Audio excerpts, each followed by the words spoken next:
Welcome to Grief Uprooted, a podcast dedicated to sharing your grief stories. Together, we embark on the mystery of one's grief journey as they learn to live, heal, and be courageous in a world rooted in trauma. Join myself, Christine, in an open discussion to help you uproot the grief in all our lives. I am an award-winning author, professional speaker, and humanitarian in the field of grief and trauma. I want you to be part of the discussion. Hey there, this is Christine Durham, your host of Grief Uprooted. So many people are wanting to start podcasts. And really, when I dived into this, I wondered what it was going to be like. And I am getting a bunch of questions on how to start a podcast, especially since I've started on a subject that most don't want to talk about. But the neat part about a podcast is people are listening. And that's really what we're looking for. We're looking for people who want to listen and engage. We're creating a safe place for people to understand that life's challenges hit us. And one of those challenges is grief. If you're looking to start a podcast or you're wondering, really, how do I go about even writing your own story on grief? Or how do I start a podcast on grief? Look me up. Give me a call. Send me an email. Let's work together. I can help you go down a journey of one that's successful, bringing healing and learning how to work in this industry. The industry of health and well-being is huge, and we need to start doing this. We need to start supporting each other. And whatever gifts you may have, which may be fitness and health, which may be yoga, could be alternative health, it could be meditation, it could be the ability to talk about grief. Reach out. Let's work together, because I guarantee you have a gift to give to the world. Take care. Welcome back to Grief Uprooted. Today, I am so excited to introduce Jenn Carter. We're going to dive actually into her past. And what do I mean by that? I mean that who's Jenn Carter as a child? What was her experiences with grief before the release of a movie from Universal Pictures called All My Life in 2020. So I really kind of want to dive into not that part of her life, but what came before that. So I want to welcome Jenn Carter. Hello. Thank you so much. I really want to, I know today we're here to talk about really a book that I picked up, read, and went, oh my goodness, I can feel this woman through the pages of the book. I totally relate. Obviously sobbed my eyes out because I felt this connection, this ability to go, wow, like this is a grown adult and she totally understands sibling grieving. I call those sibling grievers. Not even knowing if that's a word, but it's a good term. So I kind of want you to share, like, what's the title of your recent children's book? And I think we should start off by saying it's for bereaved families of Ontario. So kind of just really just tell me about the book's name and what we're supporting. And then I want to kind of dive into the book. Great. Thank you so much, Christine. The book's title is My Sister Marie. It's based off of my sister, Julie. I did this as a tribute to her and also a way to honor the organization Bereaved Families of Ontario, Durham region, who helped our family get back on our feet after the loss of Julie. The book just goes through how it is growing up with a sibling with an illness that turns terminal at one point, how normal it was for us as kids to have a sister who had physical limitations, but also was the life of the party somehow. And so we have such great memories with Julie, even though she had those limitations. And then we also have a lot of memories of Julie not feeling so well, lots of memories in the hospital, being kids in the hospital and having elevator races. So it kind of goes through the motions of what it was like growing up with Julie in that capacity, and also what it was like to lose Julie at the age of 11. Back then, we lost Julie in 2000. I was 11, Julie was 13, and my brother Mike was 14 years old. So it kind of just walks through what it was like as a family unit to lose someone so at the center of our entire family, unit. So I go through that and kind of just try to add in some positivity in there that you will see a rainbow, both metaphorically and, that sunshine will come out again, and trying to explain it to kids that you are allowed to be happy even through the sadness, and you are allowed to smile even though others around you are crying. So the book is just trying to tap into these different emotions, the roller coaster that kids go through, and hopefully I've struck the right note on that. And the greatest feedback I've been given, besides what you mentioned, Christine, because I so appreciated that. Um, I've been told by Bereaved Families of Ontario, Durham region, just some of the kids that have received this book and read it, saying, "Mommy, that's just like me, and that character, that's how I felt." And being able to hear the impact this has had on kids in the support groups at BFO, that has been just the most incredible feeling, knowing that I was able to speak to them in a way that resonated and was able to help their journey of healing, I think. Well, and I think also, when was the book published? This was published October 2022. So it was self-published. It was just something I wanted to do to share my sister's story, share a Yeah. piece of insight into sibling loss and healing. And I also want to find a way to give back to that specific charity. So the book is $20, a donation directly to BFO, and that's kind of the route that we took for that. Well, and what I love about that is you wrote it and the reason I asked the year is because you wrote it in 2022, but it really comes from the perspective of a child. Yeah. And that's what I loved about it. And so some of the things I was wondering is, what did your sister have? That was what I was curious about. To put it in layman's terms, my sister had a neurological condition. It started showing up when she was just under 2 years old. Just some physical disability started to manifest, and my parents took her through some testing. Unfortunately, they don't have an exact name for what she has had. I would say the closest name that people would recognize is Lou Gehrig's disease or ALS. Okay. She was mentally as savvy as anyone out there. She was super smart, super hilarious. But when it came to the physical nature, she did have a lot of impairments when it came to her ability to swallow. Her hands weren't as strong as she would have liked. So yeah, just it kind of attacked different body parts as it progressed. So she didn't have the ability to use the muscles in her face to smile.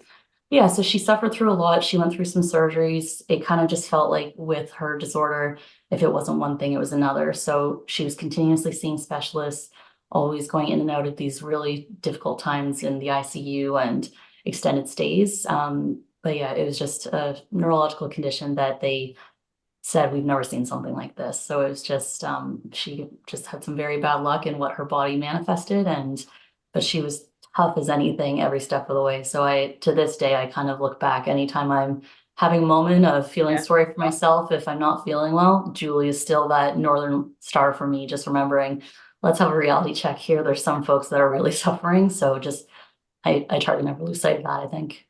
Yeah, and I really chalk this into three things because in all my work in 2024 when I started, which was in 2000, and I think it's crazy because your book came out in that 2002, and I'm really a decade older. I was going to say younger, but that's not true.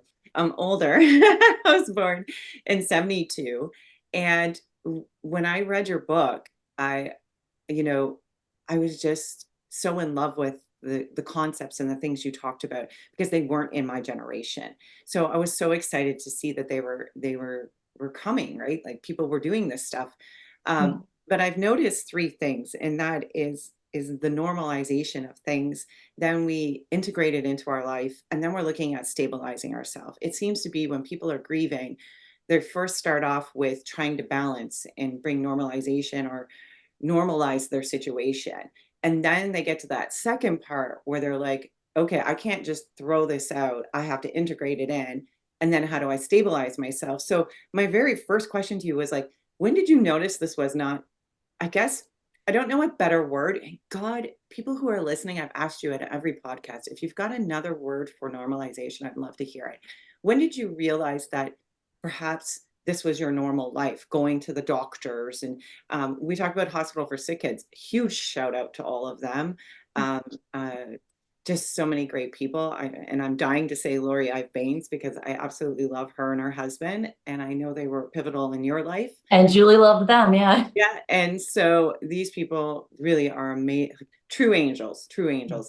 But when did you realize like you're your sister was sick and you were going to a hospital continuously. This was not part of my childhood, but it was yours. So did you notice that it was different compared to your friends?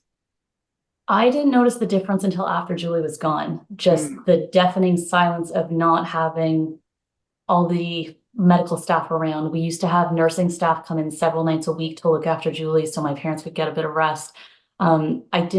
I didn't ever remember a childhood without the hospital and the endless medical care and the endless appointments and Julie yeah. having to be off school for weeks on end. So that was our normal, and I didn't know a life without that. So after Julie was gone, life was just far too quiet and just it was eerie. Julie had a few different medical devices that she was hooked up to. So as a family, we were so used to if she was having a nap, you would hear her machine beeping, and that meant you had to run to click the buttons to fix it or resolve a kink in her line. Yeah. We as a family, the four of us, my parents and my brother and I, we just understood her machines and how to work to take as good care of her as we could without having to get further medical intervention. So the the the silence in our home was painful when she was gone. We didn't know what to do with that silence. And Julie made us each feel like we were needed to such a higher degree than I think other kids might experience. And especially my brother Mike, he was operating at a very mature level and he just understood how to do things that an adult would typically be doing to care for a child. And with Julie gone, that lack of being needed, it was eerie to our family. It didn't sit well. And it felt different than just another loss because we had lost Julie and that was kind of the spark in our family was gone. And on top of that, we lost the person that needed all of us individually so badly to support her and take care of her. So then you're kind of left with this sad feeling of then what's the point? Our purpose was to keep Julie alive and well, and now she's gone. So I think that to answer your question, I never really realized what it was like to have a sick sibling until that sibling was gone because it was just so normal to us. Our sister was getting sick. We understood how to get that suction machine, and that was just super normal. Going to Disney World with an oxygen tank, that was normal to us. And we understood that not every family operated like us, but our parents made every type of decision to accommodate Julie's needs and put those first. And my brother and I just followed suit. So to not have those needs put first, we almost didn't know how to operate after she was gone. And it was something we had to learn how to go through life without, something as simple as parking in the handicap parking spot. That was the normal for our family because Julie couldn't walk as far sometimes. So it was just, yeah, it was very weird to accommodate this new life that we didn't want to ever get used to without Julie and learn how to do things as a family without a medically ill child. And that's what fascinated me about the first part of the book. I did not have a sibling, like my brother was not ill. So my normal, so-called, was getting up, going to school, and those everyday challenges I faced as a young girl. And then Yeah, when I read the first part of your book, I thought this really lends to children who are dealing with um, a sibling who's at the hospital all the time. But what I loved about it was it seemed very happy. Like yeah, the whole first part of that book was we would go off and you guys would water ski and she was in a boat and yeah, everybody was always smiling. And I thought, this is how their life was. And there was nothing wrong with it per se. This is how yeah. they lived. They were a happy family. This was part of their life. They embraced it. And I think parents that have one child, I've interviewed many on here that struggle with that. And I thought, this is coming from a sibling's point of view, and this was a very happy life. Yeah. This was their family. And yes, they were different, but they still loved each other. They still did all the same activities.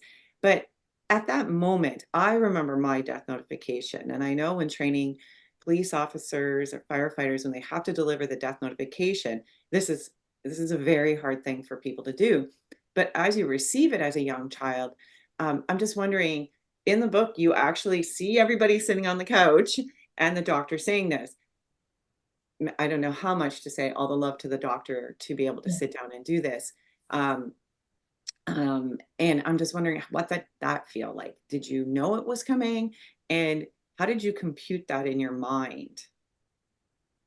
It was hard to understand because at that age, it was just so normal, Julie being rushed to the Mhm. hospital.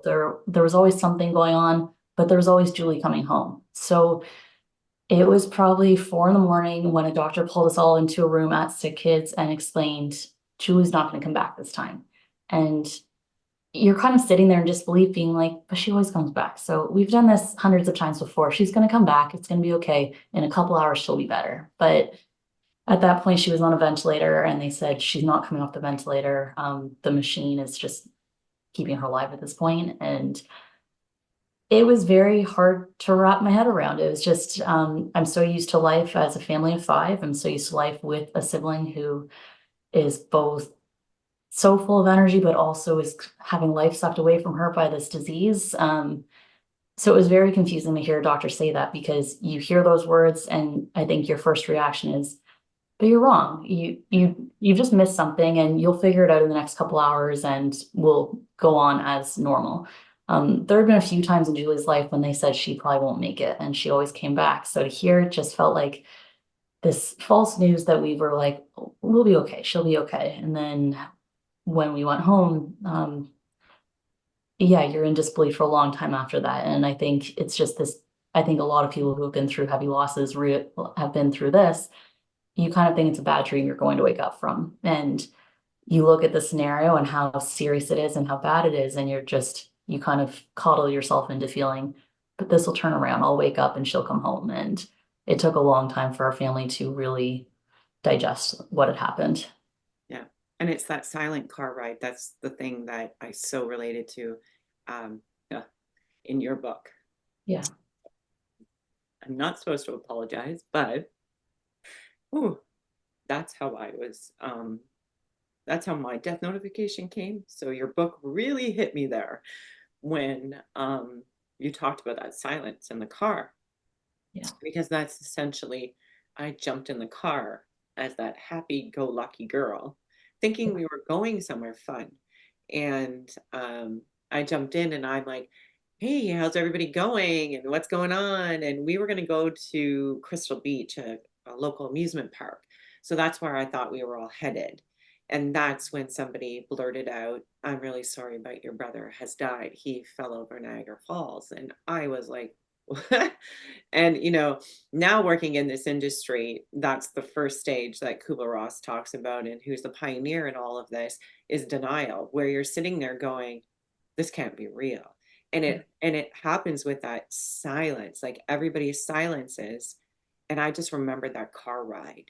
And that was by far the hardest car ride I'd ever had in my life. It Yeah. just, that dead silence. And the fact that you pick that up in the book, I thought, wow, like you were so aware at this age, and you were able to, it's not a sad book. That's the part I loved about it. I thought Yeah. she's showing all of these things as a natural process of life. She's Yeah. not saying this is horrific. She's like, this is a natural process. And this silence, I think, is everybody digesting, everybody Yeah. going, wow, what just happened? Yeah. And sometimes we need silence to be able to do that. So, but yeah, that was my big trigger. As soon as I got to that page, I was like, oh, and I've coined them dirty moments. So I tell people, like, I want you to share what those triggers are, and what is it that's causing you to go whoo, and be able to embrace it and just work Yeah. yourself through it, because it happens. It happens all the time. We just like to shove it down so we don't have to deal with it. With every aspect of life, that's Yeah. what we all do. So one of the things I noticed was, then once you got out of this car ride, the dog became to the forefront, which I love. In my book, Where's Robert? Peanut is such a huge part of my life. Oh, And I noticed there was a dog always in the background, but when we see you at home, it's you in the forefront with the dog. And I see food, and I see people, and kids talk about this all the time. This is a huge part where all these people come and they just keep giving you food. yeah. Uh, and I love how you were saying, like, mom and dad couldn't really cook. So what did you think about that as a kid? Because I know for me, it was kind of like, whoa, where are all these people coming from? Why are they giving us all this good food? Yeah, I think it acts as a huge distraction away from what's going on and the Mm, severity of what's going on. And I've been through significant loss as a child and as an adult. And one of the biggest differences between those losses, as a child, you're not on the hook for any of the logistics. So you don't have to go through the messiness of calling a funeral home, making heavy decisions, those kind of decisions. So like as a child, you get to kind of enjoy just that you're being sprinkled with love and affection and joy from people that are trying to put on their strongest face to help the family that's really going through the impact of the loss. And um, I remember my classmates that day when I heard from some of my best friends what had happened in my school. Everyone shut down for the day. Our teachers adored my sister because there were 3 Carter kids at the school. A lot of the teachers had had all 3 of us in their classes. So this was a loss for the school as well. mm, And they just shut down the school for the day. And what they did was they made cards for our family. So we got hundreds of handmade cards from all the kids in my school. And like I got to spend the afternoon reading through them. And like there were these beautiful sentiments and pictures. And you're feeling so much love from so many people. And yeah, this relative that makes the best cheesecake, they brought that cheesecake. So that's exciting. And so yeah. as a kid, you're almost able to feed into the excitement and the joy that people are giving to you in a hard time. I found that to be a lot harder as an adult to lean into the joy when you're that impacted. So kids just have this resilience that's just top notch and it's on a different level, I think, than adults have. And yeah, I think that in that situation, it was just a ton of hugs, a ton of folks just being there for us. And we had that warmth around us for many weeks, especially with the funeral. And then you'll know this all too well is the pain of the silence that comes after that lessens. And it does end up becoming very quiet, painfully so. And I don't think loved ones mean anything by it. I think it's just you can't show up every day with a meal for the family that's grieving. And unfortunately, those visits are a lot shorter than the grief itself. So I wanted to depict how happy those times are that like the community comes together and took such good care of us. The part that's not in the book is that aftermath of just how quiet it is after. And I honestly are going to have to disagree with you. I think it is. I think you did tap into that uh, Okay. because you start talking about emotions. So Yeah. that's where I thought, oh, wow, like now she's going to go into Everybody Leaves, which I hate to say this, but I constantly see the opposite here. When you get married, after you're married, the honeymoon's over and everybody goes back to their life and you're like, oh, I'm not the center of attention anymore. And I found it's a similar thing with grief, right? People are coming together to help you to show that love and support. And then you fell into, now I feel happy, now I feel sad, now I feel guilt, now I feel Mhm. this, now I'm angry. And so you were able to go, okay, everybody leaves, and now I'm falling into all these different Mhm. emotions. Um, the dog, has it been around forever? And what's its name? We had this amazing dog, Sandy, when we were growing up. She was just the sweetest thing ever, and she was glued to my sister's hip. So I think she really felt the devastation of Yeah. the constant tears and just where is Julie? And she was just the kind of dog that when Julie was hooked up to a machine, she would be at Julie's feet just supporting her. And I think there's this level of support that an animal can give that no other human can. And she gave that gift to Julie day in and day out. So she was definitely right there with us through the really darkest of times. And she was this great support system for us. And we sadly lost her not too long after Julie passed away, which was a double impact. But she Mhm. was great for the time that we really needed someone there through the extra tough times. Yeah, and that's one of the things I notice with children when there's that pet, they can take all those emotions. So like when you're sitting there in that whirl of emotions, I often call a pinwheel. Um, that dog can help you stabilize yourself just by Yeah. listening and talking. Another thing I wanted to touch on was your older brother.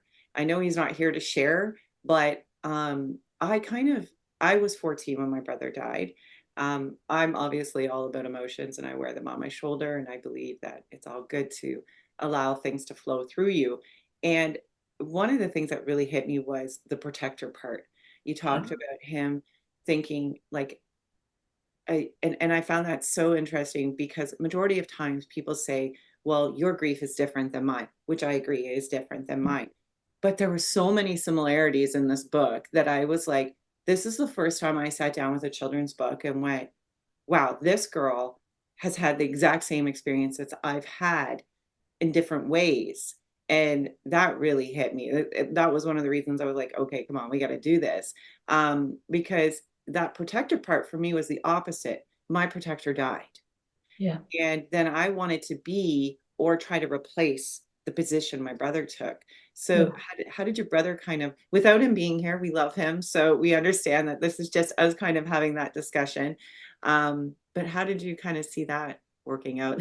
Did you get protected? Lots? Mike was always a very protective older brother to both my sister and I, so I can never Good. applaud him enough for that. But there's an added level of protection that comes when you have a sister with a disability. And Julie was someone that Mike just loved like no other, and he adored her. They were best friends. And I'm not embarrassed to say I was third wheel to them in many occasions. That's okay. They were still very good to me, but they had just this bond that was on a different level. And I think that's what absolutely crushed Mike, from Yeah. my opinion, when Julie passed away, is that, not to speak for him, just what I saw, it's almost like he carried her death as a failure. And he was able to help her out of so many tough situations, whether that was a bully, whether that was helping her if she was choking. There were dozens and dozens, if not hundreds of examples of Mike fixing a situation for Julie. And to have a situation that was just completely out of our family's control, I think that lack of control hit Mike very hard, that I had one job to always look after Julie, and that job is now taken away from me, not by choice. So it definitely impacted him in a different way than it impacted me. We were different ages, different genders. And yeah, it crushed me to see that Mike carried himself like that. So when I showed him the book and how I was going to depict him, he got it. And that was just my take on how he handled her death. And if Mike does watch this, I hope he knows that, like, he is seen as the person that was Julie's protector, and he did one hell of a job the whole way through. And some things in life you just have no control over. And unfortunately, you just have to try to find a way to deal with those unfortunate cards that come your way. And now I see him, he's got his own little girl named Julie. Oh, And it's our family had some tears over that one, but now I get to see him protecting, loving on his little girl the same way that he used to protect and love on our sister. So it's crazy in life how some things come full circle like that. But I think that's just something he carries with him to this day. He's a protector through and through. If he sees someone getting picked on, he won't let anyone pick on the little guy. So that's kind of just in his bones at this point. yeah. And I loved how you, with those emotions in those pages, you talk about that. You talk about him being that protector and that role being gone, and then going through these whirlwinds of emotions. And that's really you guys trying to integrate this into who you are, right? Being able to go, okay, all these things that they talk about, all those 5 or 7 stages, with children, they're not cognitive of, this is what I'm going through. Yeah. It's always this whirlwind of emotions, which is exactly where they should be in them trying to process and integrate it. And then you go to a group. And in my generation, this is where we differ, man, big time. We don't talk about it. We swept it under the carpet. If I wanted to close a room down, I used to joke around because I would just bring up death when I was a teenager. And, my parents would look at me and go, what are you doing? Watch this. I can make everyone go silent. And I loved how you went to a group and you made that, really normalized it. Like, this is okay to go to a group. So what group did you go to? So it was at Bereaved Families of Ontario, Durham region. That was years and years ago. That was probably a year or two after Julie had passed away. And it was largely individuals who had lost siblings, a few who had lost a parent. But there was something special about that I felt like the kind of a weird kid in class who had a sibling who passed away. It wasn't normal. I didn't know anyone who had been through that. And like you said, it kind of normalized it to sit there at a table full of 7 or 8 kids and just talk about your experience. And you listen to some of these losses, and when you hear them and you haven't lived them, they're so tragic and they sound horrific to some degree, because it's just, you look at your experience and you're like, I can't even imagine that situation. So in a way, it kind of just helps you to understand what you've been through and when someone else is talking about emotion that you have felt before, it makes that emotion feel less isolated, and that you can have an open conversation and yeah, not feel so alone in those feelings when other kids have been through similar things. And one of my best friends to this day, her brother Andrew shared a hospital room with my sister. And so this friend Lauren, we became pretty close probably a year or two after Julie passed away. And Lauren kind of gave me this license to smile again. Um, you don't really know how to act because your parents are always upset and people around you are so serious and it's such heaviness around you. Lauren was silly and Lauren was fun, and Lauren had a brother who passed away. So if she's allowed to feel joy again, then maybe I'm allowed to too. And our families are such good friends still to this day, and it's weird how those losses can kind of connect people.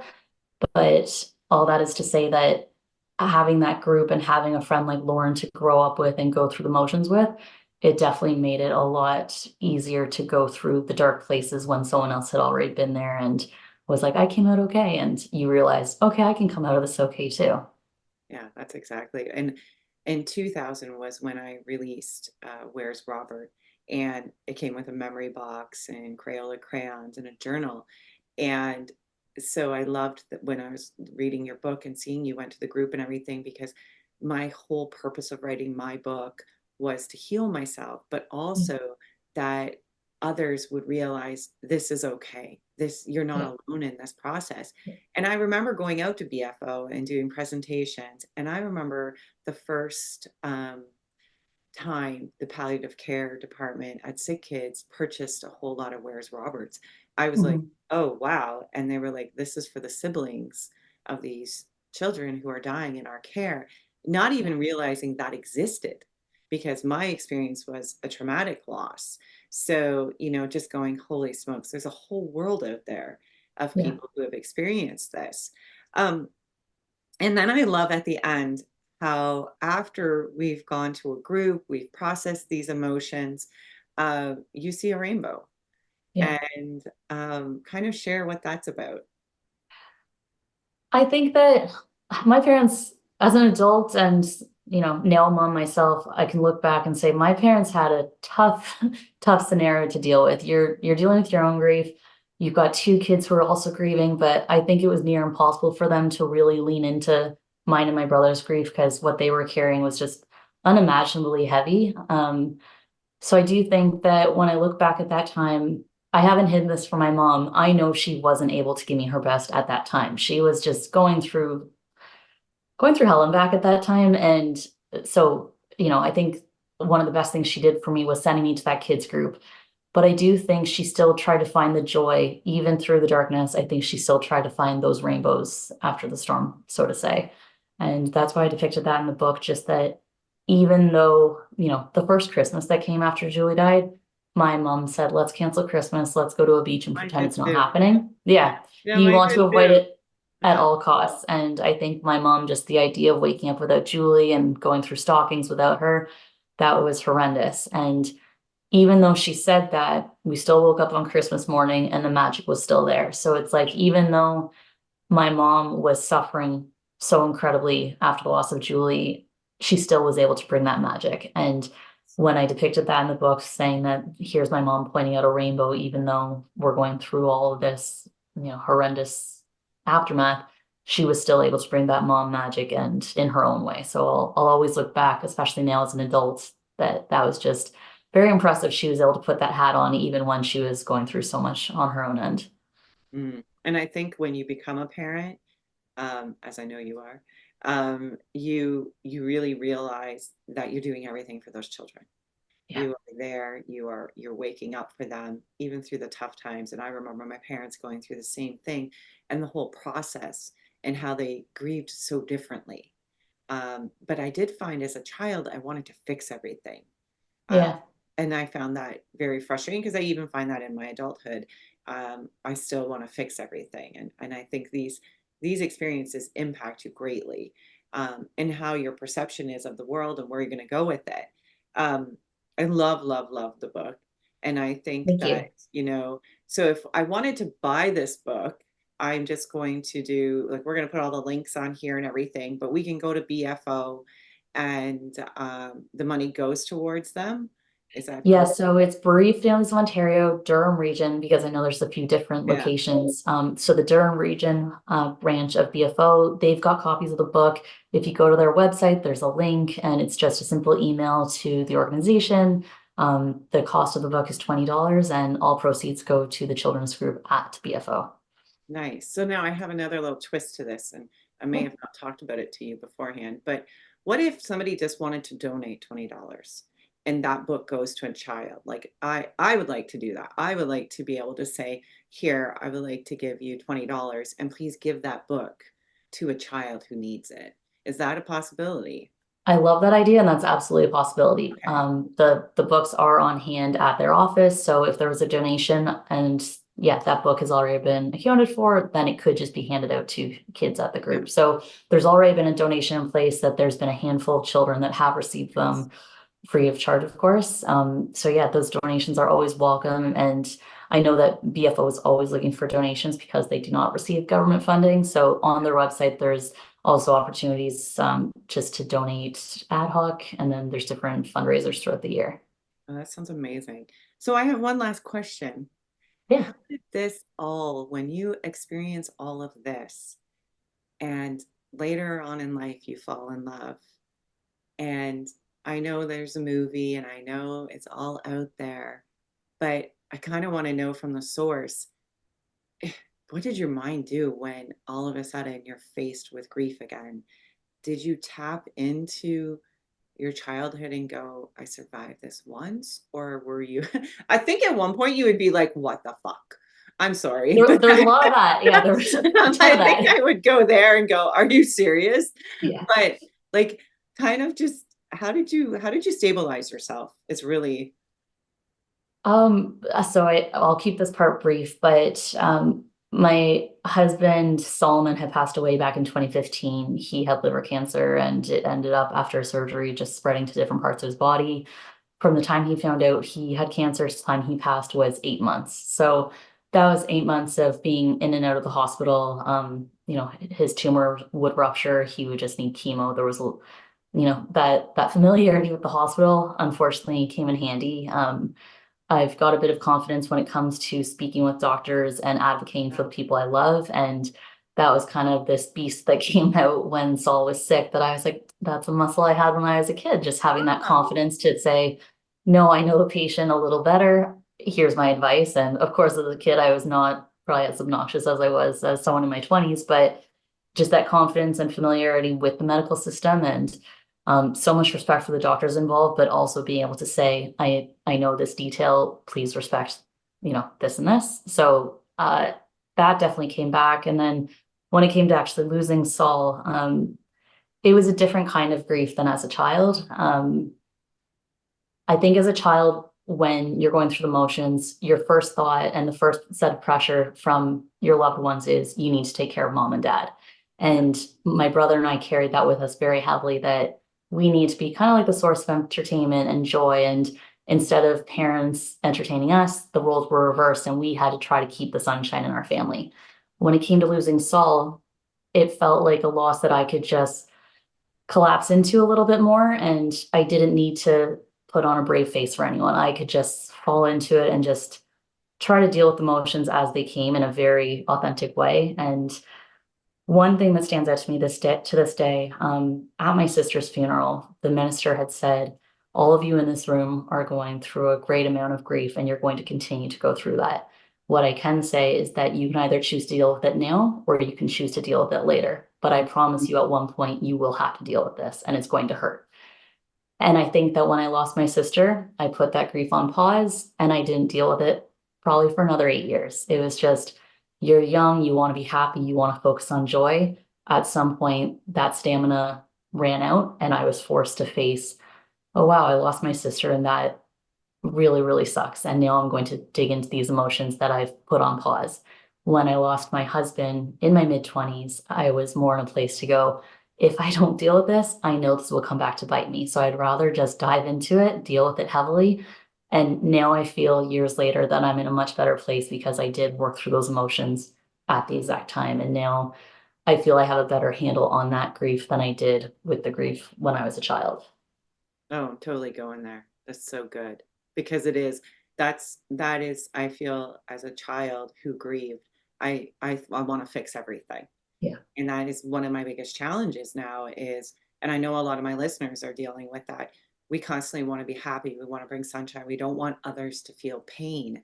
Yeah. And when I really kind of got to know Saul and you in just what's online, and I'm like, is this real? Is this not real? And seeing the pictures of the actors and then seeing you two and then actually meeting you, it's kind of in awe, like it, and I kind of want to go there, like how you had said, which I loved, and I think this came from you in a prior conversation, that you dove in. So you both just kind of pushed the world out and then grieved together while he died. That Um, was the bizarre thing about grieving.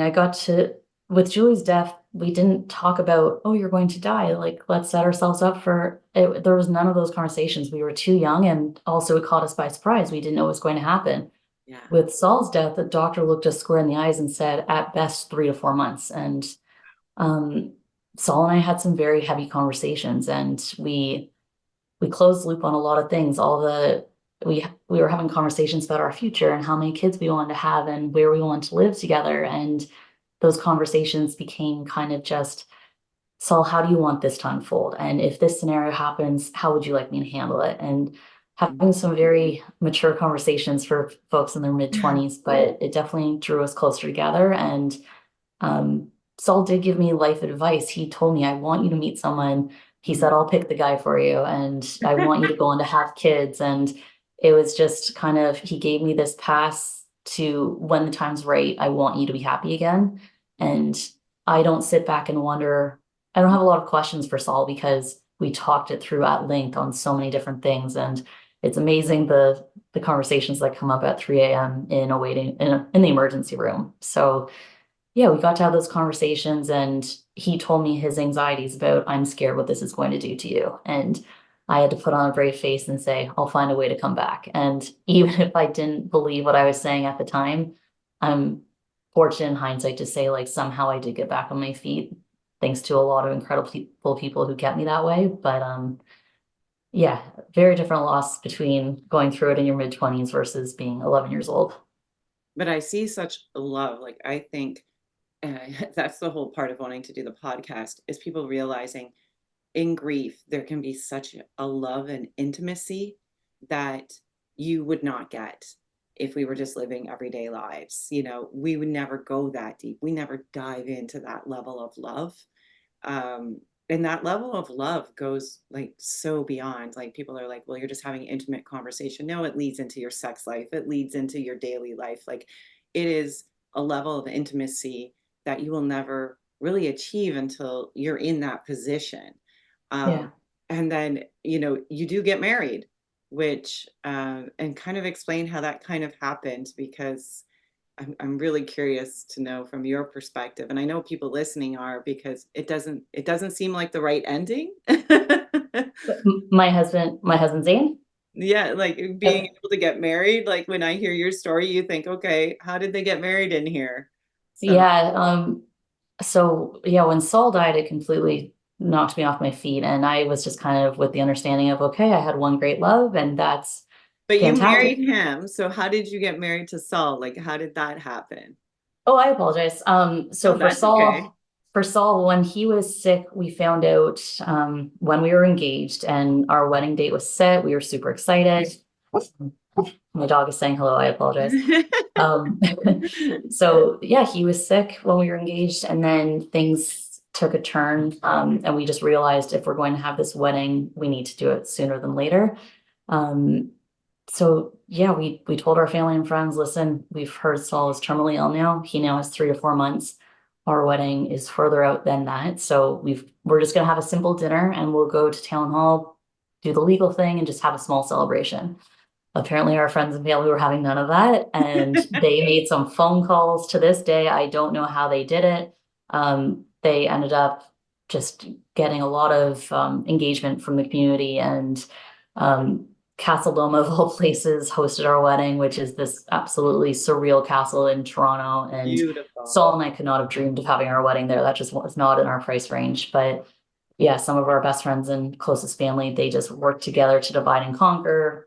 This person owned catering, this person owned the florals, and we walked into this wedding that was completely a dream. We had no say on anything that happened, but you could see in the room and just how much everyone knew us and knew the vision we wanted and excelled that by 300%. So it was just like the most perfect day that was filled with like just, I don't, it was the kind of love around you that you're like, this feels like a movie. And I don't say that, as a pun to all my life. It's just, you looked around the room and it was like, there were tears, there was joy, there was hugging, and there was just like, it was just a family coming together of some of our most closest loved ones. And it was so special to have that day, and all of our personal details were included in it. And yeah, so we got married that day. And I think what drew some attention from the online community was that our original wedding date was August 22nd of 2015. That ended up being the day of Saul's funeral. So it was just like another one of those, thanks universe, this was a fun twist, but we just took it as it was. And yeah, I think that's what gained some attention online, was just that the initial outreach from my friends who were hosting the wedding, I think that got some attention from the media in Toronto. And then when it came to the, Saul's passing, followed by the funeral on that exact date, I think that kind of, some media outlets picked it up as like, we're closing the story on, a tragedy that's happened here. We interrupt this podcast for a dirty moment. Welcome back to Grief Uprooted, Dirty Moments. Why did I choose the name Dirty Moments? I obviously understand. It has kind of a sexual meaning to it. And one of my reasons for this is that we seem to teach our youth all about sexuality. We seem to teach them how to make babies, how to prevent making babies, really how to prevent from creating life. Which is great, because we want the safety of our children. We want them to understand that they have a choice when they can create life, and who to love and how to love. But what we forget to do is teach them what happens when that baby dies. What happens if the person you chose to make love to create a child or not, dies? Dirty Moments is more than just a funny name. It has a purpose, and that purpose is to realize that death exists, that we will experience at some point heartache when we choose to love, when we choose to create life. Dirty moments exist, and they are part of sexual play, loving. They are part of living. They are part of life. And I want to bring awareness to that. And I need your help to do that. So share your dirty moments, not only with me, but with the world. I challenge you.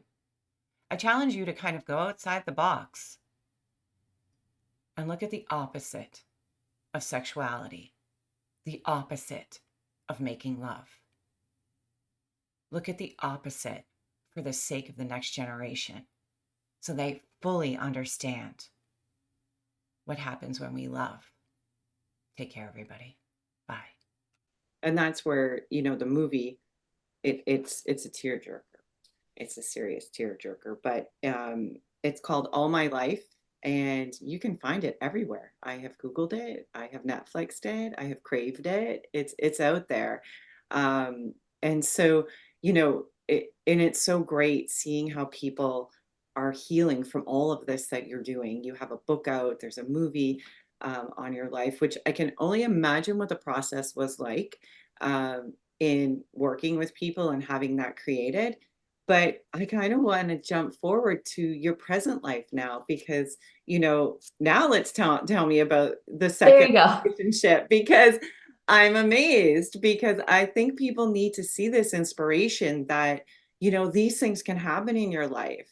But there are others out there that will embrace and love you and get it. So who's the lucky man now? And so that's Zane. My husband is Zane, and our love story started off on a bit of a funny path just because I was a grieving widow. I was definitely not what I thought was a catch at the time. And Zane had started at my working at the same company as I was while I was on leave with Saul. And when I came back to work, I just wanted to crawl in my own skin. Everyone meant well, but it was just such an uncomfortable position to have so many eyes on me and so many folks kind of in the workplace saying, "Are you okay?" and checking in. And of course, all good intentions, but you want to crawl into your own shell And and just hide from were it. you working, sorry, in New York at that point?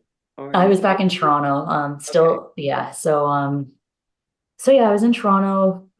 Going to work was just tough because unfortunately you don't have the mental capacity nor care right after a heavy loss like that to really give it your all. And I tried my best to use it as a distraction and yeah, it was tough. And the thing with Zane is that he didn't know me before what had happened. He met me after Saul died. So for him, me being quiet and a little shy, that was his norm. And me being a little bit moody and not super smiley, he was okay with that. And he was the one person there that made me feel so normal because he didn't know who bubbly Jenn Carter was before Saul's passing. He just knew that version of me. So he was just the person that was just unfazed by the sadness. And he would start small talk with me and just ask if I wanted a green tea. And eventually we just built this friendship and he just became a very safe person to be around. And to this day, Zane does not like talking about death. This is a conversation that he's not comfortable with. So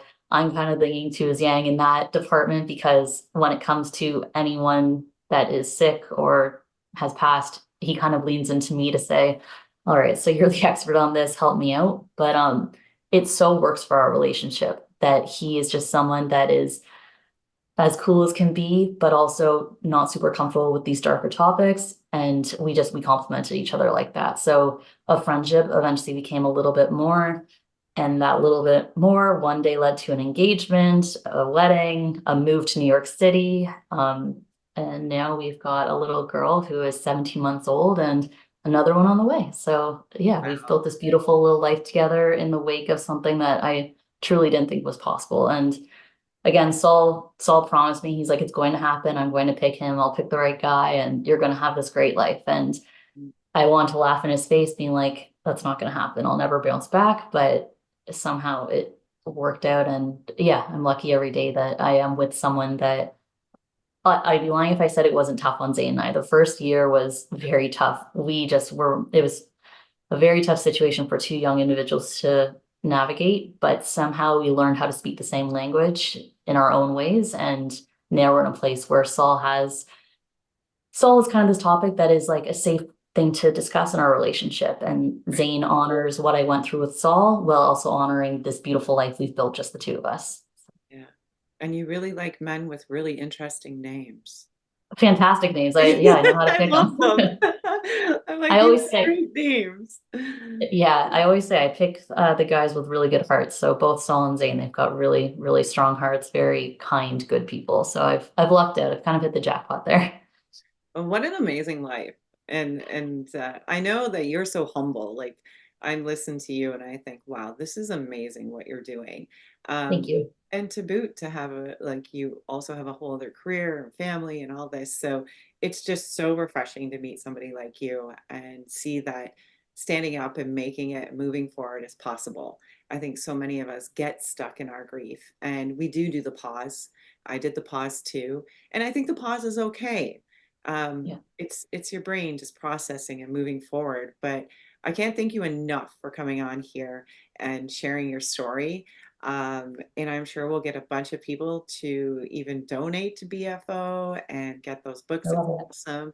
So I want to say thank you so very much for coming on and taking some time out of your day all the way in New York to go to a different office and da da da da da. It's wonderful. It's absolutely wonderful. So I just want to say to everybody out there, I'm going to put all the attachments to BFO, also a link to the movie. If you have any questions, concerns, or you want to know some more information, don't hesitate to reach out. And yeah, I want to say thank you so much. Thank you, Christine. It's been great talking to you as always. That's amazing. Amazing. All right, everybody, take care. And until next time, remember, you do not grieve alone. We grieve together, we heal together. Bye. Grief Uprooted professional grief and empowerment coaching are not to be used as a substitute for professional advice by legal, medical, financial, business, spiritual, or other qualified professionals. All our products and services are designed for grief empowerment through learning and sharing of one's lived experiences.